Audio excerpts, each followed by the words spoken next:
Boa noite a todos.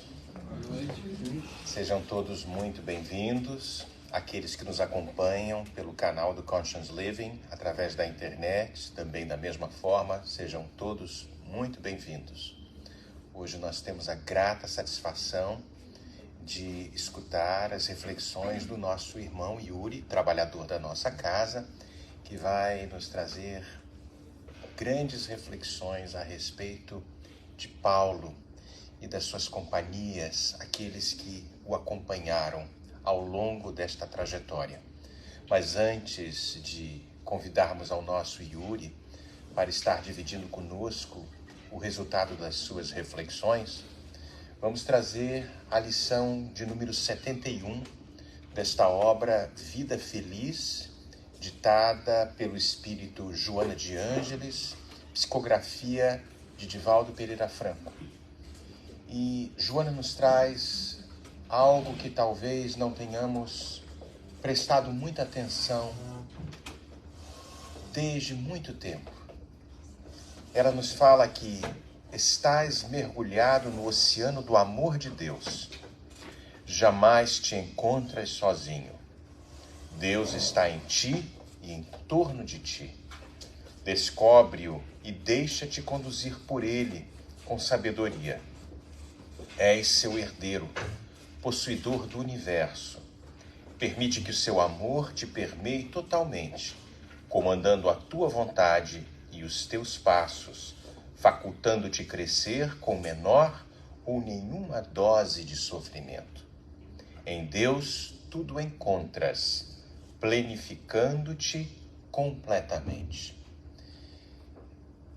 Lendo esta pequena reflexão que Joana nos traz agora, me lembrei da pergunta 785 de O Livro dos Espíritos, quando Kardec pergunta aos imortais, aos espíritos que ali se encontravam, qual o maior obstáculo ao progresso da humanidade, do indivíduo. E os espíritos nos trazem o orgulho e o egoísmo. Orgulho porque muitas vezes nestas nossas situações ainda beligerantes, na busca de um lugar que possa nos garantir as momentâneas paz, as questões relacionadas no âmbito material, aos posicionamentos nas questões relacionadas às nossas posições tão temporárias, onde o ego fala tão alto, e o egoísmo na tentativa de acumular os bens que vão ficar aqui na Terra. Sem dúvida, não estamos aqui desmerecendo esta situação de buscar aquinhoar alguns valores, porque enquanto na Terra vamos necessitar dos bens da Terra, muito natural, mas quando percebemos de que Deus vela por cada um de nós, quando percebemos que Deus nos encontra, está em volta de nós, cuida de todos nós, nós passamos a relaxar um pouco mais, utilizando uma expressão bem cotidiana, e percebendo que este Pai amantíssimo aqui está cuidando de cada um de nós, vamos aos poucos nos dando conta de que há um trabalho muito mais importante a ser desenvolvido. Este portas adentro de cada um de nós, onde o orgulho ganha cada vez menos espaço e o egoísmo passa a ser, talvez, páginas de um passado onde na não consciência deste Deus amantíssimo que tudo nos provê, e lembrando dos evangelhos, buscai onde os pássaros que vão encontrar o seu alimento, o Pai Celestial provendo tudo. E não vamos nos alongar porque a fala é do nosso irmão Yuri, mas percebendo que este Pai amantíssimo nos cuida, e aí sem dúvida os níveis de ansiedade, de estresse, tudo isso fica como situações do passado. Nesse sentido, nós mais uma vez damos as boas-vindas àqueles que estão chegando aqui, até pela primeira vez na nossa casa, aos internautas que se unem às nossas páginas, dos vídeos, e convidando a todos para uma oração, abrindo os trabalhos da noite de hoje.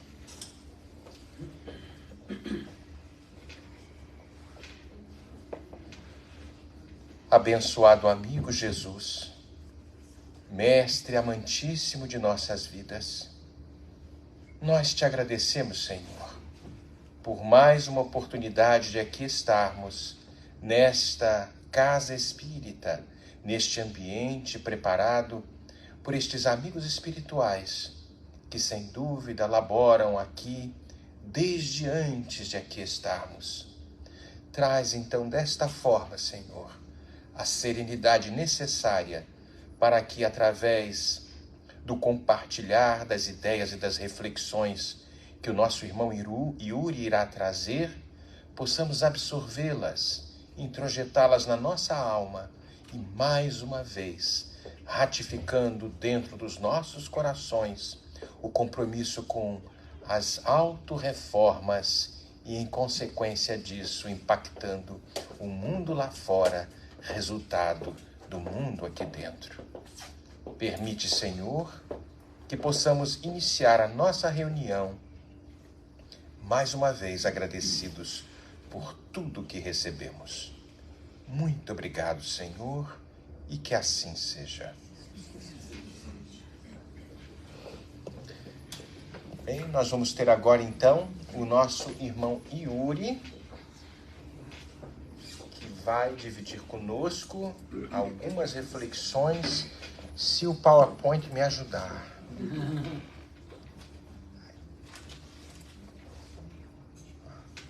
Tá vendo?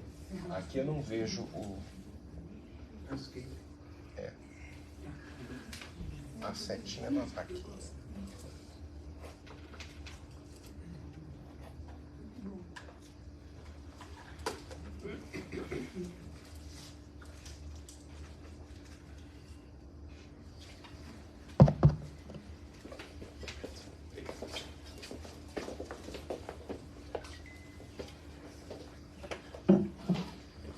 Boa noite a todos.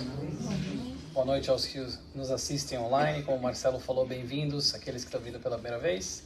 Quem já veio aqui, bem-vindo de volta também. Hoje nós vamos falar dos companheiros inseparáveis de Saulo. E o principal que nós temos que focar é que se baseia neste livro chamado Paulo e Estevão, um livro pelo Espírito Emmanuel, psicografado pelo Chico Xavier. E Saulo, no caso, é o Saulo de Tarso, que posteriormente virou Paulo de Tarso. Não vou contar a história do livro inteiro, porque eu recomendo até que leiam, quem leu, lê de novo. Mas vou trazer a gente para um ponto histórico aqui, para um momento nessa história, em que se passaram ali mais ou menos 3 anos do acontecimento de Damasco, quando Jesus apareceu para Saulo, e Saulo então mudou a sua rota espiritual naquele momento. Mais ou menos passou 1000 dias ali, pouco mais de 1000 dias no deserto, se aprimorando através da instrução do seu mentor e amigo Gamaliel. Ele passou se aprimorando, entendendo mais sobre o Evangelho, sobre Jesus e tudo mais.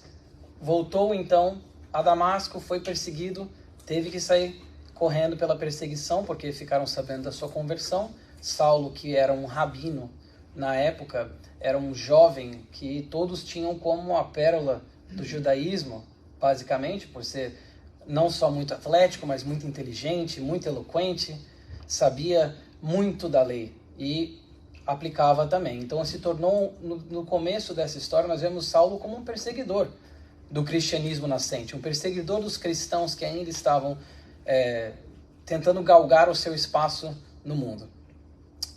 Então Saulo escapa de Damasco por ser perseguido, incompreendido, volta a Jerusalém. É mais ou menos aqui que a gente vai começar a nossa história. Quando Saulo se encontra em Jerusalém, a viagem foi muito taxante na parte física, na parte mental e emocional. Ele volta a Jerusalém, agora como convertido, ele busca então a Igreja do Caminho. Então ele vai lá para aquele mesmo lugar, aquele mesmo palco onde anteriormente Saulo foi um algoz, onde anteriormente Saulo foi perseguidor daqueles cristãos, inclusive Estevão. Não vou dizer quem é Estevão, quem quiser pode ler o livro no comecinho, pode passar na biblioteca, tem um livro lá também. Então, foi um perseguidor, foi um algoz. Então, quando ele retorna que eu falei, aquele palco de onde anteriormente ele trouxe muita dor para aquelas pessoas, ele não foi muito bem aceito na sua maior parte. Alguns, inclusive, questionavam se tratava de um lobo com pele de ovelhas. Outros, então, tinham muita dificuldade, até acreditavam talvez na conversão dele, mas tinham muita dificuldade em perdoar. Em lembrar que 3 anos antes aquela pessoa causou tanta dor para eles. Então, Saulo consegue alguns apoiadores, como Simão Pedro, Barnabé, enquanto que outros, como, por exemplo, Tiago e outros apóstolos, olhavam para ele com um pouco de frieza, não queriam nem trocar muitas palavras com ele. Então, ele estava nesse momento da vida dele em que ele foi perseguido numa cidade, voltou, não foi bem aceito, onde agora ele dividia a fé com aqueles irmãos em Cristo e aquelas irmãs em Cristo, ele não foi bem aceito lá. Então, ele resolve falar para Simão Pedro, olha, eu acho que eu vou voltar para Tarso, vou voltar para pedir ajuda para meu pai, porque ele estava sem dinheiro, estava muito mal, emocionalmente, fisicamente, estava ainda crescendo espiritualmente para o Cristo. Então ele resolve falar assim, vou voltar para Tarso. Simão Pedro, que se tornou posteriormente um grande amigo, um grande conselheiro de Saulo, futuramente Paulo, aconselha ele, eu acho que seria interessante talvez você de fato retornar, mas Saulo ainda decide passear por Jerusalém, quando ele fica um pouco melhor fisicamente, que ele pediu até para ficar na cama do Estevão, lendo as anotações de Levi, tentando estudar e perguntando tudo que ele podia saber sobre o mestre, até as pequenas coisas, do quando o mestre estava vivo, ele resolve começar a frequentar a igreja do caminho, as pregações lá, e ele vê uma igreja dividida, ele vê os cristãos ainda naquela época divididos, alguns pendendo mais para uma linha que lembrava muito até o judaísmo, com a questão da circuncisão, da pureza da carne, lendo as leis de Moisés e tudo mais, que era o Tiago e alguns outros, versus o Simão Pedro e outros que estavam divididos até nesse ponto. Então ele viu aquela situação, ele ficou muito na dúvida, foi passear por Jerusalém, alguns dias lá, já estava pensando em voltar para Tarso, e um dia ele passa na frente do Sinédrio, resolve não entrar, e aí ele passa na frente da sua sinagoga, resolve entrar lá. Quando ele entra na sua sinagoga, as pessoas, alguns pouquíssimos, apertam a mão dele com uma certa distância emocional, outros começam um burburinho, falando mal dele porque ele era o convertido, alguns se questionavam se o carpinteiro tinha lançado algum feitiço sobre ele para convertê-lo, e ele fica com essa coisa borbulhando dentro. Ele observa lá, inclusive, o serviço religioso que eles tiveram. Só que chega um momento que ele não aguenta, porque ele ainda estava se desenvolvendo no Cristo e trabalhando-se internamente com esses dons eternos. Então, no final, ele vai lá no púlpito e começa a falar, vocês estão todos enganados, eu não estou enfeitiçado, eu não estou maluco, e começa uma discussão ali. Alguns chegam perto dele, já começam a ficar com medo que vai ter alguma troca de farpas de forma física até e tudo mais, e Saulo sai. Nisso que ele sai, ele está muito triste com aquela rejeição, porque onde ele achou que seria aceito, não foi bem aceito. Onde ele antes era idolatrado quase, estava sendo rejeitado. A gente imagina a dor desse coração, de ter tido essa mudança e estar tendo rejeição de todos os lados. Então ele faz uma oração fervorosamente, lembra da Abigail, do Estevão, e aí aparece um vulto de luz para ele, e fala assim, retira-te de Jerusalém, os teus companheiros não estão preparados ainda para o seu testemunho. Ele vê aquele vulto luminoso e ele pensa, Jesus falou comigo. Volta então para a igreja do caminho, encontra Simão Pedro e fala com Simão Pedro do que aconteceu. Na verdade, é Estevão que estava acompanhando os seus passos desde sempre. Desde a sua partida, no plano espiritual, Estevão sempre estava acompanhando seus passos, como Abigail, e foi Estevão que apareceu para ele e deu essa dica, e Pedro falou, eu concordo, eu imagino, e eles começam a ter um diálogo muito interessante, que Pedro fala para ele que a sua fé é como uma planta que acaba de germinar, e ela aqui em Jerusalém estará exposta a mil agentes hostis. É isso que ele fala. E é verdade, Saulo estava passando por isso, ele estava vivenciando isso na pele, esses agentes hostis. E Pedro fala, eu acho que então, já dado que você falou que aconteceu ali na sinagoga, eles provavelmente vão querer te prender. E Saulo ainda chega a pensar, não, mas vou lutar muito, vamos aqui, vou virar um mártir e tudo mais. Pedro fala, calma, calma. Ele inclusive menciona Judas, com essa ânsia de querer fazer essas mudanças de forma tão brusca, como exemplo para Saulo, de dizer, calma Saulo, você ainda vai ter que se trabalhar muito, e você vai conseguir trabalhar muito para o Evangelho do Cristo, mas ainda não. Talvez você falou de voltar para o seu pai, volte então para Tarso. Retire-te de Jerusalém, porque talvez amanhã eles te prendam e não tem nada que a gente possa fazer, e ainda pode ser ruim, de certa forma, para o cristianismo que estava tentando criar suas raízes com tanta dificuldade em Jerusalém. Saulo então sai da cidade, de noite mesmo, sai de Jerusalém, volta para Tarso, no caminho vai vendo mil coisas que lembram, remetem a tempos não tão longínquos, em que ele tinha uma outra vida, e quando ele chega em Tarso, ele vai falar com seu pai, porque a família, principalmente naquela época, era uma base indestrutível, basicamente, era uma coisa muito, muito forte. E ele sabia, então, se ninguém vai me ajudar, meu pai vai me ajudar. Só que quando ele chega em Tarso, que ele encontra seu pai o abraça, faz mais de 3 anos que eu não o vejo, ouvi todos esses rumores da sua conversão e tudo mais, e ali já começa uma certa desarmonia entre os dois. E à medida que eles vão conversando, que a conversa, né, progride, Saulo então começa a notar que o coração do seu pai estava muito enrijecido e imovível para as mudanças que ele tinha passado, e as mudanças que Saulo sabia que eram tão importantes. Então, na conversa com seu pai, as coisas começam a escalar um pouco. Seu pai fala que ele ou é um criminoso ou ele está maluco, se ele está apoiando o Nazareno. Inclusive, ele chega a dizer para Saulo, no momento, ele fala mal, inclusive, da Abigail, que foi a noiva do Saulo, e depois, né, vamos dizer, a noiva espiritual do Saulo, ele fala mal dela, inclusive. Então, Saulo começa a chorar, ele critica o Saulo, chamando de covarde, porque ele está chorando, e a conversa se torna algo extremamente indigesto, extremamente triste, até um ponto do seu cume, quando seu pai fala para ele, você tem que escolher, então, ou eu, ou o carpinteiro desprezível. São as 2 palavras que ele usa. Saulo, naquele momento, se vê completamente partido, porque o pai era a pessoa que ele imaginava, a família era o recanto que ele imaginava que teria um apoio inefável, e não foi isso que ele encontrou. Mais uma vez ele encontrou decepção. Mais uma vez ele encontrou portas fechadas. Olha quantas portas fechadas, para testar justamente a fé do Saulo, para fazer esse trabalho interno, e então ele toma uma decisão extremamente difícil. Ele escolhe Jesus. Ele não abdica da sua fé, ele não abdica do Cristo. Só que então o seu pai fala, então você, não estou te expulsando, mas aqui você não é bem-vindo e tudo mais. E Saulo vai então embora.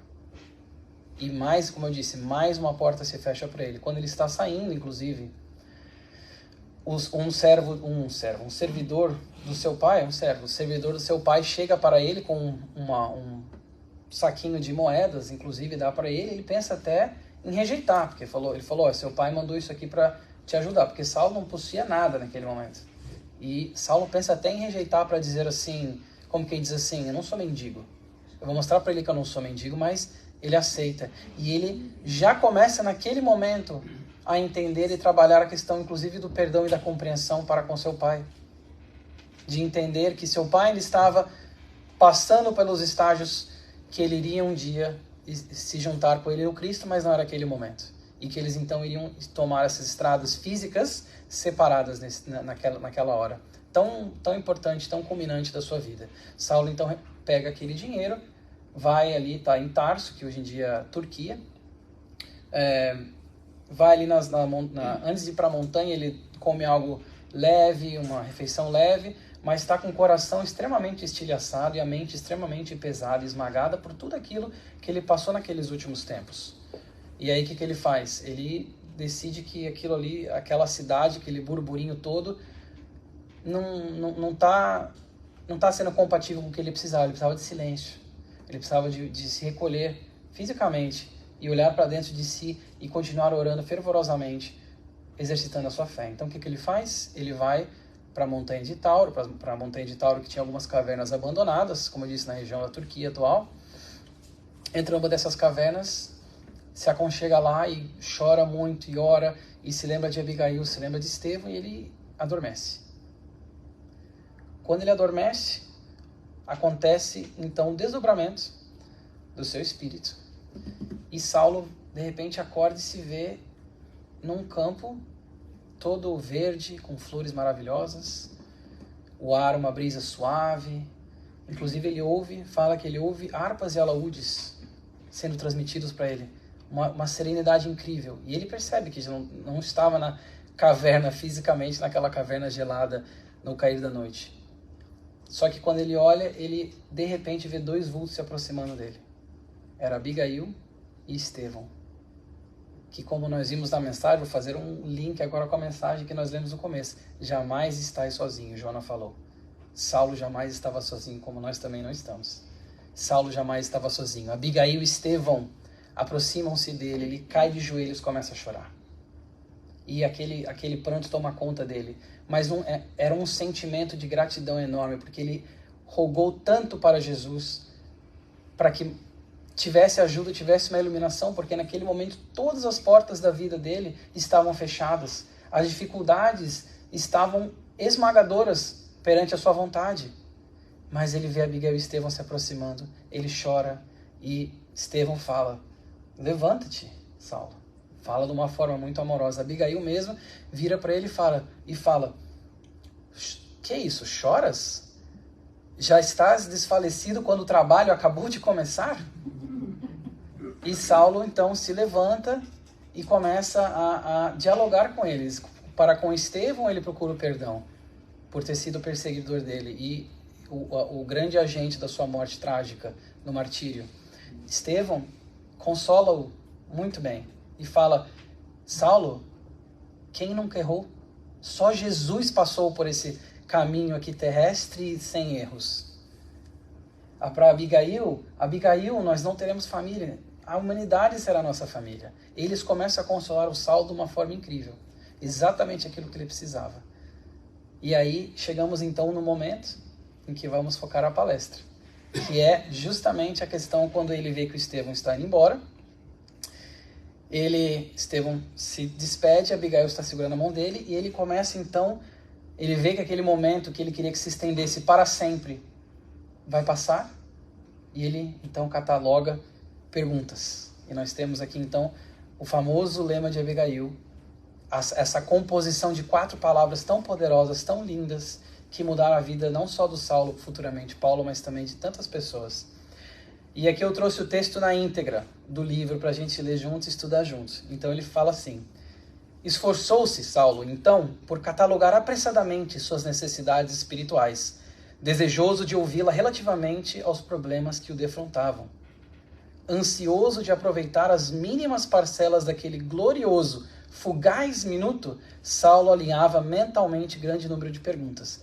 A gente imagina, naquele momento, dado aquele encontro com um espírito tão elevado, o que eu posso perguntar para essa pessoa que é tão elevada, que está tão amorosa do meu lado? O que eu posso perguntar para ela para me ajudar na caminhada? Eu só imagino a cabeça dele naquele momento tentando catalogar todas essas perguntas. Queria ter 5 anos de conversa com ela, mas ele tinha só um fugaz minutos. E ele pergunta: que fazer? Primeira pergunta dele. Que fazer para adquirir a compreensão perfeita dos desígnios do Cristo? Compreensão perfeita dos desígnios do Cristo. E ela fala: ama. Ela não fala que tente amar, não. Porque eu vejo que as pessoas sabem, elas falam muito com pouco. E Abigail fez o quê? Uma palavra com o verbo no imperativo, diga-se de passagem, se a gente for esmiuçar mais ainda, fala: ama. Ama. Para você adquirir a compreensão perfeita dos desígnios do Cristo. Olha que lindo. E aí, o que eu queria fazer para a palestra também é trazer cada um desses 4 temas e abordar eles com essa congruência de informações que nós temos. Então, por exemplo, no Evangelho segundo o Espiritismo, o que nós temos sobre amor? Bastante coisa, mas uma das coisas que eu queria trazer para vocês é o quê? Que nós, no capítulo 11 do Evangelho segundo o Espiritismo, amar ao próximo como a si mesmo, em questão de amor, nós entendemos que ele é um sentimento. Inclusive fala-se que ele é o ápice dos sentimentos. Mas nós não começamos pelo ápice. Qualquer escalada de qualquer montanha não começa no ápice, no seu cume. Começa embaixo. Então, como espíritos, a nossa evolução, nós começamos por instintos. À medida que nós evoluímos um pouquinho, nós passamos a ser governados e sentir tantas sensações. Após sensações que vêm os sentimentos. E como eu falei, o amor ele está no cume desses sentimentos. E a questão aqui fica interessante, porque não só nós podemos aprender com Saulo, ver as coisas que passaram com ele lá, mas como aplicar isso para nós. Porque uma das minhas coisas favoritas do Espiritismo que eu gosto de falar é a aplicabilidade para nós mesmos. Como que nós podemos, então, enxergar essa, de certa forma, pirâmide, essa evolução do amor? E, pensando um pouco, nós vemos o quanto ainda, se a gente refletir um pouquinho, a gente vai ver quanto a gente ainda é apegado à matéria. Quanto que no nosso grau de evolução, ainda os sentimentos estão, às vezes, tão longe. Nós somos governados por sensações, por apegos às coisas que são efêmeras, prazeres efêmeros, coisas efêmeras que estão muito mais ligadas às sensações do que sentimentos. Mas nós já passamos pelo menos a questão, ainda temos instintos, mas já estamos galgando cada vez mais essa evolução que nós temos.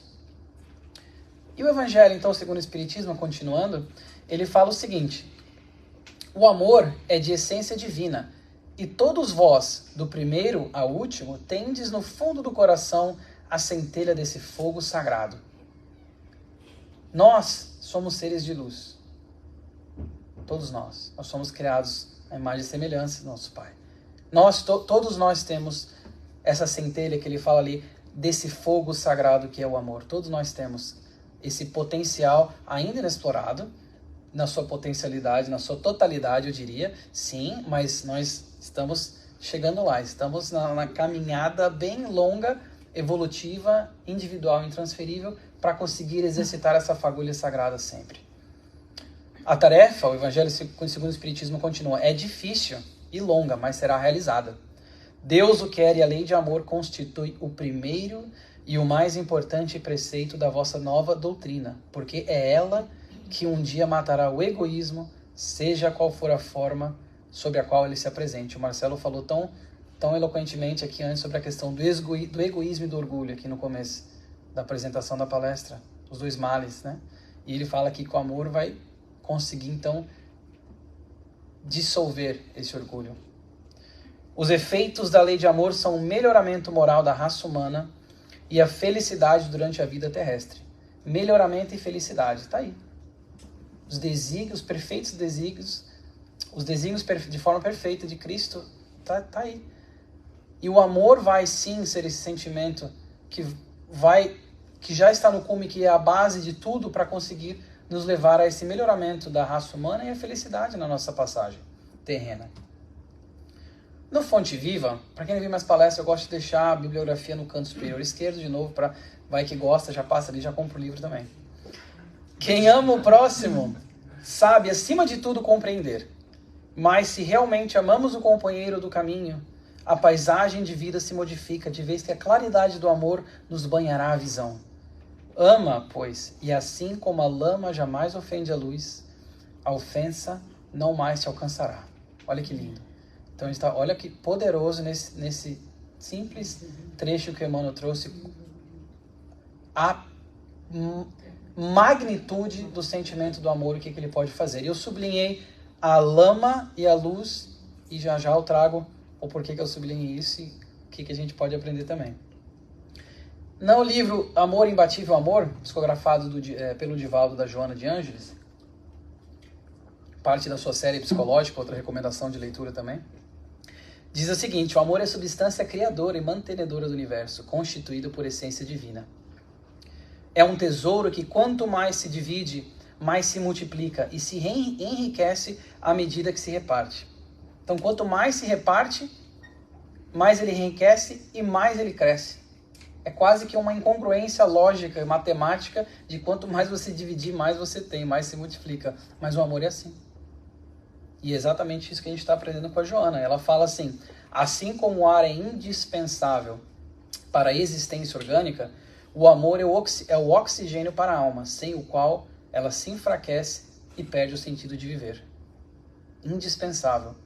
Que a alma enfraquece e perde o sentido de viver. E nós vemos quantos vazios existenciais, quantos problemas psicologicamente falando, clínicos, inclusive de suicídios também, por falta de amor, por esse vazio, por essa falta da esperança, do desespero, e todos eles embasados na falta desse sentimento tão importante que é o amor. O Leon Denis, no livro O Problema do Ser, do Destino e da Dor, outra recomendação de leitura aqui, ele fala que o amor é uma força inexaurível, ou seja, olha a congruência de informações. O Leon Denis fala que o amor é uma força inexaurível, que não acaba. Renova-se sem cessar e enriquece ao mesmo tempo aquele que dá e aquele que recebe. Olha que maravilha. Ele ainda continua falando, não há abismo que o amor não possa preencher. Olha que legal. E é justamente isso, para a gente entender, então, quão importante, e diria até mesmo da Abigail, a primeira coisa que ela falou para o Saulo, ama. Para a gente ver justamente a base disso. Saulo então continua, e a outra parte do livro fala assim, ele fala, todavia, como proceder de modo a enriquecermos na virtude divina? Jesus aconselha o amor aos próprios inimigos, entretanto, considerava quão difícil deveria ser semelhante realização, amar os seus inimigos. Penoso testemunhar dedicação sem o real entendimento dos outros. Como fazer para que a alma alcançasse tão elevada expressão de esforço com Jesus Cristo? Trabalha. Então o primeiro foi ama, o segundo foi trabalha, que ela está mencionando aqui. E interessante também pela questão que ela fala, que ele coloca, penoso testemunhar dedicação sem o real entendimento dos outros. Com certeza, porque naquele momento todas as portas estavam se fechando para o Saulo.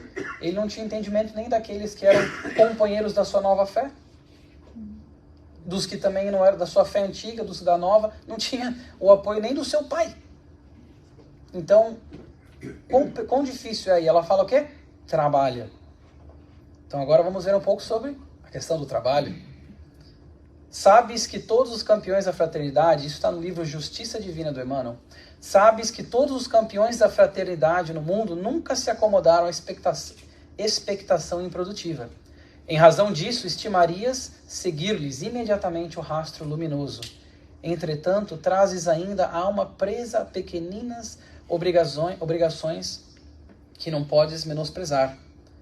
Não te amofines, porém, diante delas. Emmanuel vai nos recomendar. Todas as dificuldades e todos os dissabores do caminho terrestre são provas e medidas da tua capacidade moral para a estrada gloriosa. Olha só, todas as dificuldades e todos os dissabores do caminho terrestre são provas e medidas da tua capacidade moral para a estrada gloriosa. E o trabalho passa por isso também, porque o aprimoramento, o trabalho não só em nós, mas para com os nossos irmãos e irmãs, não é fácil. E não vem sendo fácil. Não é a nossa primeira encarnação que nós estamos trabalhando nisso. E não vai ser a última, provavelmente. E não é fácil. Haverão ainda muitas dificuldades. Mas isso tudo faz parte. No livro dos Espíritos, trazendo aqui um pouco da parte do Kardec, na pergunta 674, nós temos a necessidade do trabalho.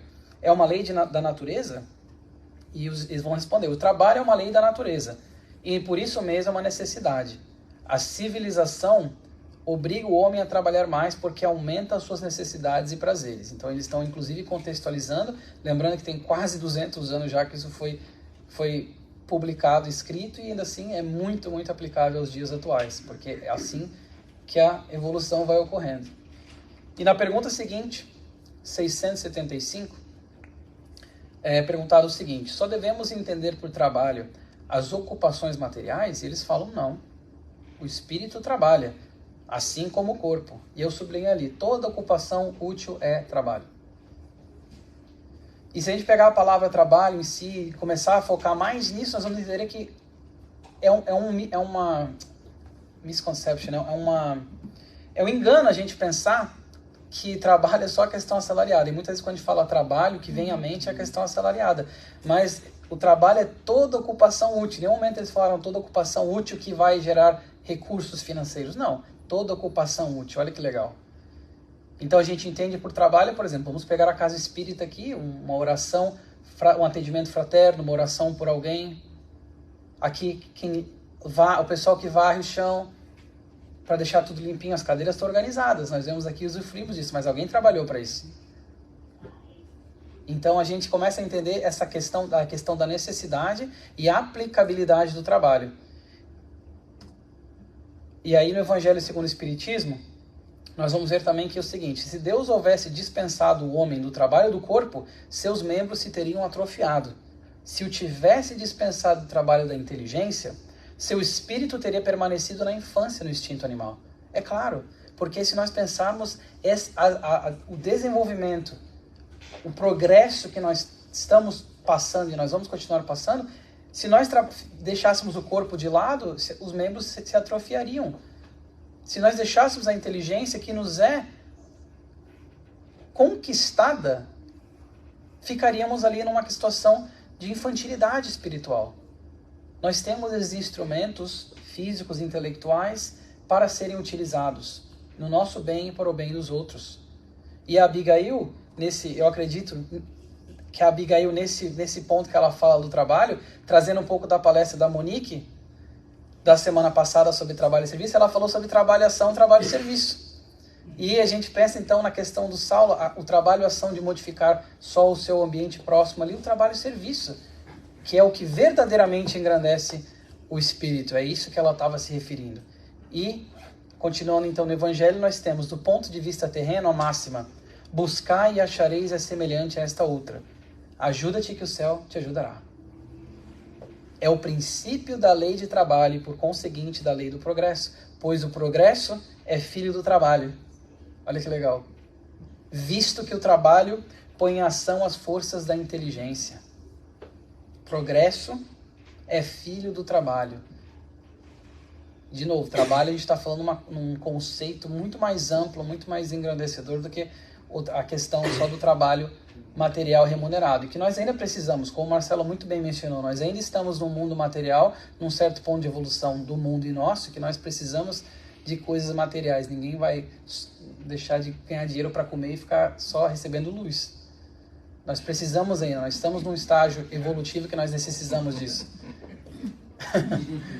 Então, a questão toda, a gente tem o trabalho dessa questão mais ampla, o trabalho e serviço, como a Monique falou, que a Abigail então fala para o Saulo: trabalha. E tem uma parte, inclusive, também bonita que fala, no Caminho, Verdade e Vida, mensagem número 4, intitulado Trabalho, fala o seguinte: quando te sentires cansado, lembra-te que Jesus está trabalhando. Jesus está trabalhando o tempo todo. Deus, nosso Pai, também, o tempo todo. E fala assim: quando te sentires cansado, e existe sim a necessidade do repouso, mas isso é uma outra palestra. Ele fala o seguinte: a mensagem fala assim: quando te sentires cansado, lembra-te de que Jesus está trabalhando. Aí ele fala assim, Emmanuel: começamos ontem o nosso humilde labor, e o Mestre se esforça por nós desde quando? A gente acabou de começar o nosso labor. E olha o nosso Mestre Jesus, o Espírito infinitamente mais antigo, mais sábio, mais evoluído que nós, está trabalhando ainda. Então nós temos também que botar as nossas forças em prática através do trabalho. E aí chegamos então ao terceiro ponto da Abigail. Era necessário realizar a obra de aperfeiçoamento interior. Desejava ardentemente fazê-lo.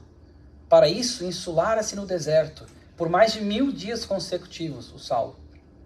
Todavia, voltando ao ambiente do esforço coletivo, em cooperação com antigos companheiros, acalentava sadias esperanças que se converteram em dolorosas perplexidades. Como eu disse, todas aquelas portas que foram se fechando para Saulo naquele momento. E ela vai falar o quê? Depois da pergunta dele: espera. Esse é o comando, eu diria até, da Abigail. Espera. E a palavra esperar, inclusive eu até estava comentando, a gente estava conversando depois porque eu dei essa palestra domingo em inglês, a gente estava falando da palavra esperar. E um conceito que eu tenho que é diferente do aguardar. O esperar, pelo menos para mim, ele passa por uma questão de fé e paciência. Esse esperar dela. Não é um aguardar, simplesmente aguardar de uma forma de cruzar os braços e esperar que as coisas aconteçam e que a modificação ela tome lugar. Não, é um esperar, mas com essa questão da resiliência, a questão da paciência, da fé permeando essa espera. E se nós formos então no Consolador, psicografado pelo Chico, do Emmanuel, nós vamos ter duas perguntas que falam então da questão da paciência. Pergunta 254. Que é a paciência e como adquiri-la? A verdadeira paciência é sempre uma exteriorização da alma que realizou muito amor em si mesma para dá-lo a outrem, na exemplificação. Então, através do exemplo, nós vamos ter essa questão da paciência. E a 257, da esperança, o esperar vindo da palavra esperança. A esperança e a fé devem ser interpretadas como uma só virtude? É a mesma coisa? Em outras palavras. A esperança é filha dileta da fé. Ambas estão uma para a outra como a luz reflexa dos planetas está para a luz central e positiva do Sol. A esperança é como o luar que se constitui dos bálsamos da crença. Fé é a divina claridade da certeza. Uau! Fé é a divina claridade da certeza. Olha que contundente essa frase do Emmanuel. E o Emmanuel, como sempre, maravilhoso nessa questão de utilizar os elementos sol, luz, luar, para que a gente possa compreender conceitos ainda tão difíceis, conceitos ainda tão complicados para a gente conseguir colocar no nosso vocabulário, que ainda é tão limitado. E no Evangelho segundo o Espiritismo, o que nós temos então sobre a questão de esperar? A fé sincera e verdadeira é sempre calma. Faculta a paciência que sabe esperar, porque, tendo seu ponto de apoio na inteligência e na compreensão das coisas, tem a certeza de alcançar a meta visada. Então, de novo, essa questão não é uma fé inoperante, não é uma esperança vazia, um aguardar inerte, não. Tem muito movimento e muito trabalho, resiliência e paciência por trás, e muita fé por trás disso tudo. E aí nós pensamos então, e o Evangelho fala o seguinte: a fé vacilante sente a sua própria fraqueza. E nós então remetemos àquele momento em Damasco que Jesus aparece para Saulo, e Saulo então a partir daquele momento muda a sua rota de vida espiritual completamente após aquele encontro e os dias e anos que se prosseguiram, né? Depois daquilo, nós pensamos então nessa questão da fé vacilante, porque quantas vezes nós, com as portas fechadas que nós encontramos perante a nossa vida, a nossa fé vacila. Quantas vezes nós podemos dizer de fato que a nossa fé ficou inquebrantável perante alguma dificuldade, algum problema? Muitas vezes nós vamos ver que a gente tem fé até o momento em que chega no limite e a gente se desespera. E às vezes parece que as coisas não vão dar certo ou que as coisas não estão acontecendo como elas têm que acontecer. E a gente esquece de uma coisa, inclusive, que eu conversei com a Abigail depois da palestra, que a gente estava comentando, uma palestra da Suzana, que foi o quê? No tempo de Deus. A gente esquece da importância de entender, de fato entender e compreender, internalizar que as coisas acontecem no tempo de Deus. E nós, com a nossa compreensão ainda muito limitada, míope, eu diria, nossa visão espiritual ainda de muitas coisas, nós falhamos em vários momentos em que todas as portas se encontram fechadas para nós. Duas mensagens interessantes também que eu trouxe aqui sobre a questão da esperança e esperar. Número 32 do Caminho, Verdade e Vida, chama-se Nuvens. E ela fala o seguinte: o homem quase sempre tem a mente absorvida na contemplação das nuvens que lhe surgem no horizonte. São nuvens de contrariedades, de projetos frustrados e de esperanças desfeitas. Então, focando o quê? Nas dificuldades. Focando, muitas vezes a gente acaba focando nas nuvens de chuva, aquelas nuvens negras, bem pesadas que estão no horizonte. E o que ele fala aqui são nuvens de contrariedades, quando nós somos contrariados às vezes. São nuvens de projetos frustrados que a gente colocou, investiu tanto e foi frustrado. E ele fala de esperanças desfeitas. Quando nós acreditávamos em algo, tínhamos algo como quase certo e de repente aquilo desmorona. E essas são as nuvens que ele fala que muitas vezes nós focamos. E no Pão Nosso, na mensagem 18, intitulada Provas de Fogo, fala o seguinte, e já mistura um pouco até com a questão do lema de Abigail, fala o seguinte: o caráter, o amor, a fé, a paciência e a esperança representam conquistas para a vida eterna. Mas todos os discípulos devem contar com as experiências necessárias que, no instante oportuno, lhe provarão as qualidades espirituais. E, de novo, trazendo para a nossa realidade, quantas vezes nós não somos provados por isso, e essas experiências realmente medem, modulam o nosso caráter, a nossa fé, a nossa paciência, a nossa esperança. E para o Saulo, naquele momento, então, em que tudo estava dando errado para ele, como essas experiências, como aquelas experiências que ele estava passando, foram necessárias para formar aquela base sólida, maravilhosa de fé que ele teve e depois conseguiu distribuir tanto para o nosso mundo ainda sofredor como Paulo. Mas e os homens? Agora vem a quarta palavrinha do lema de Abigail. Nós já vimos ama, trabalha e espera. Agora vem uma bem fácil. Ele fala o seguinte, mas e os homens?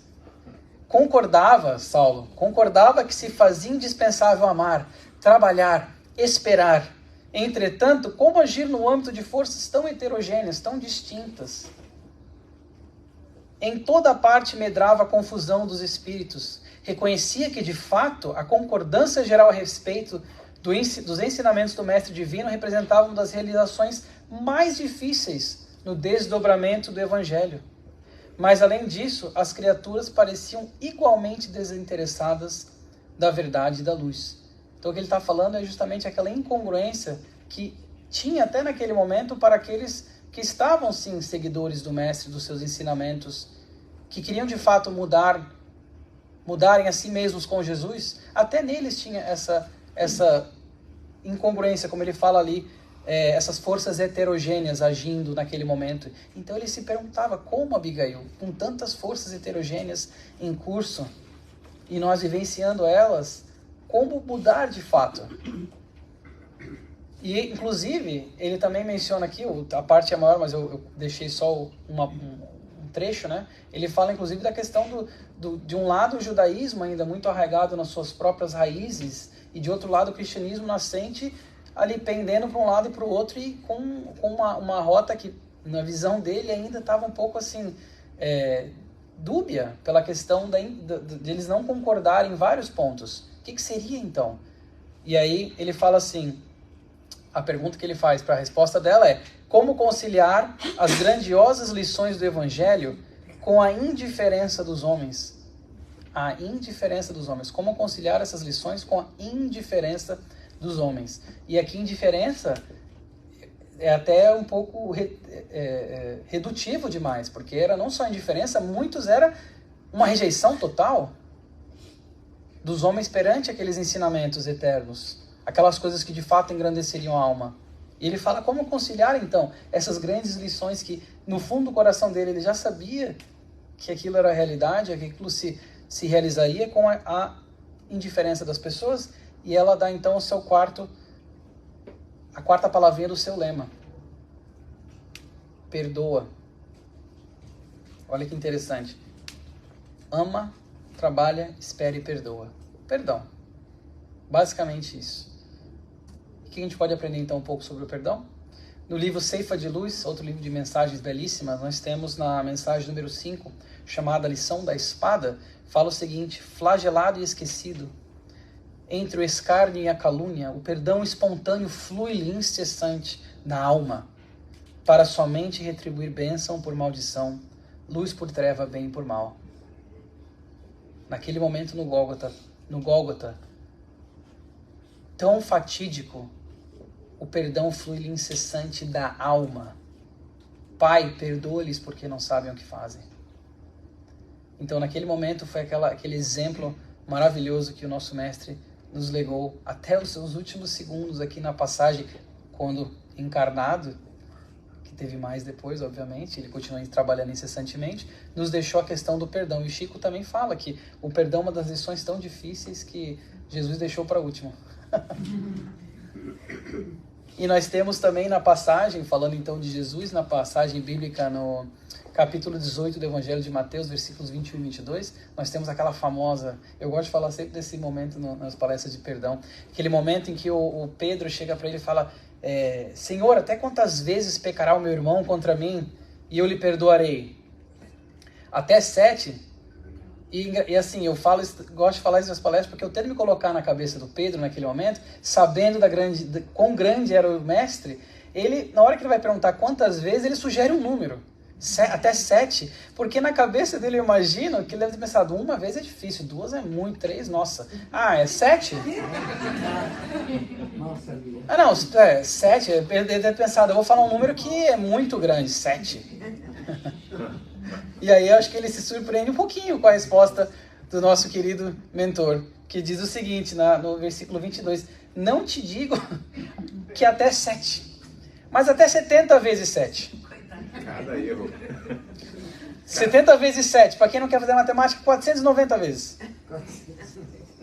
490 vezes. E aí tem uma história muito legal do Chico, que ele vem uma senhora para ele depois de uma reunião, fala, Chico, a minha família é muito difícil comigo, meu marido, meus filhos, mas eu já perdoei eles 490 vezes, assim, eu não sei o que mais fazer. E aí ele fala assim, minha filha, Emmanuel está aqui do meu lado, e ele está dizendo que é 490 vezes cada ofensa.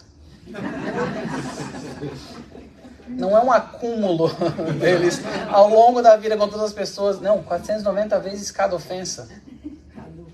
Então, a gente viu que é muito fácil essa quarta parte da Abigail, né? Perdoar. No livro Ceifa de Luz, então, continuando, ele fala o seguinte, atende ao dever da desculpa infatigável diante de todas as vítimas do mal, para que a vitória do bem não se faça tardia. Essa é a mensagem, é muito linda, no mensagem número 2, chamada Desculpar. De certo que o mal contará com os empreiteiros, que a lei do Senhor julgará no momento oportuno, ou seja, não é de nós julgar aqueles que estão espalhando o mal. Entretanto, em nossa feição de criaturas igualmente imperfeitas, suscetíveis de acolher-lhe a influência, vale perdoar sem condição e sem preço, ou seja, sem querer algo de volta, num escambo ali de perdão, para que o poder de semelhantes intérpretes da sombra se reduza até a integral extinção. Uau! Outra, Emmanuel novamente falou muito com pouco e de forma sensacional. E na mensagem 21, que é o melhor, intitulada O Melhor para Nós, também desse livro, aliás, esse livro tem muitas mensagens sobre o perdão, a mensagem 21 chama O Melhor para Nós, fala que o perdão, muito mais que uma bênção para os nossos supostos ofensores, é e sempre será o melhor para nós. Porque aqueles que sofrem, aqueles que nos caluniam, que nos ofendem, na maioria das vezes, quando nós exercitamos o perdão, nós vamos entender que eles estão sofrendo muito mais que a gente, que foi estava no lado que recebeu aquela ofensa, e essa carga que se carrega, nós não temos que carregar, porque nós já perdoamos de fato. E aqui, na mensagem 159, na presença do amor, na parte do amor eu trouxe esse primeiro trechinho para vocês. Então agora eu vou ler a continuação, porque ela fala sobre o amor e fala sobre o perdão. E ela fala o seguinte, aprenderás a ouvir sem revolta, ainda mesmo que o crime te procure os ouvidos, e cultivarás a ajuda ao adversário, ainda mesmo quando te vejas dilacerado, porque o perdão com esquecimento absoluto dos golpes recebidos surgirá espontâneo em seu espírito, assim como a tolerância aparece natural na fonte que acolhe no próprio seio as pedras que lhe atiram. E aqui tem 4 palavras sublinhadas, e quando eu li essa mensagem, isso me saltou aos olhos, porque o Emmanuel é sensacional esse jogo de palavras que ele faz com o quê? A lama e a luz, a pedra e a fonte, ou seja, a lama, a pedra, coisas que são embrutecidas, sujas muitas vezes, espessas, não conseguem ofender a luz, que é o quê? Os sentimentos elevados, o amor. Ela não consegue quebrar a tolerância e a serenidade da fonte. Então os sentimentos superiores não conseguem e não são ali afetados pelos sentimentos inferiores quando de fato são exercitados. E quando eu fui montar essa palestra, eu gosto de fazer uma oração antes de começar a montar os slides, abri um livrinho da Joana de Ângeles, chamado Alegria de Viver, e, por acaso, a mensagem que veio foi essa. Ama sem exigência de reciprocidade, trabalha sem desfalecimento, ora sem revolta, serve sem interesse retributivo. perdoa sem condicionais e vive confiando na vitória do bem, que nunca te deixará em abandono nem em desgraça. A desgraça decorre do egoísmo, enquanto que a felicidade é fruto do amor. Então, uma mensagem que poderia ser por si só a palestra inteira sobre o lema de Abigail. E não por acaso, eu achei muito lindo quando eu abri e veio essa mensagem. Já foi o primeiro slide que eu fiz da palestra, foi esse, um dos últimos. Dessa mensagem da Joana de Ângeles, psicografada pelo Divaldo, do Alegria de Viver. Então, aqui chegando ao nosso final, para recapitular o lema da Abigail, as perguntinhas e as respostas. Que fazer para adquirir a compreensão perfeita dos desígnios do Cristo? Ama. Como fazer para que a alma alcançasse tão elevada expressão de esforço com Jesus Cristo? Trabalha. Que providências adotar contra o desânimo destruidor? Espera. Como conciliar as grandiosas lições do Evangelho com a indiferença dos homens? Perdoa. Então essas foram as perguntas, depois dos textos, né, que geraram as respostas do famoso lema de Abigail, das 4 palavrinhas tão importantes e tão essenciais que nos foi deixada pela benfeitora Abigail ao Saulo, posteriormente Paulo, e que nós ainda hoje, tantos anos depois, tantos milhares de anos depois, ainda lutamos para entender, ainda tentamos aplicar. E como eu falei, a questão, e eu queria deixar isso no final aqui, a questão do amor como base para essas outras 3, com base para tudo, que é a base e o cume, o amor, de tudo, dos sentimentos. E como o amor permeando esses outros 3, eu trouxe um trecho de um poema para vocês, falando justamente do lema de Abigail, do amor com esses outros 3. E fala o seguinte: trabalhar sem amor é se fazer escravo inconsciente. Esperar sem amor é cultivar fé incoerente. Perdoar sem amor é movimentar o ar somente. E nenhum desses engrandecerá a alma verdadeira e eternamente. E aí o finalzinho, nós vamos falar então, porque alguém pode estar se perguntando, mas quem que são esses companheiros inseparáveis do Saulo? Porque até agora ele não falou de companheiro algum. Experimentando uma paz até então desconhecida, está no livro isso aqui, acreditou que renascia naquele momento para uma existência muito diversa. Guardaria o lema de Abigail para sempre. O amor, o trabalho, a esperança e o perdão seriam seus companheiros inseparáveis.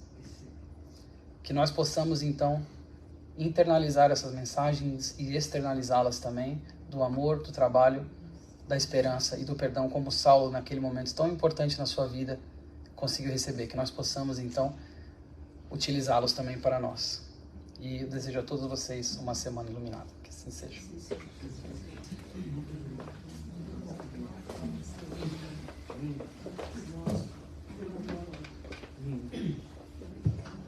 Bela palestra, né? Ótimas reflexões que nos fazem pensar muito. Nós vamos agora encerrar as nossas transmissões e passar para a segunda parte dos trabalhos, os passes, convidando aos passistas que possam já se posicionar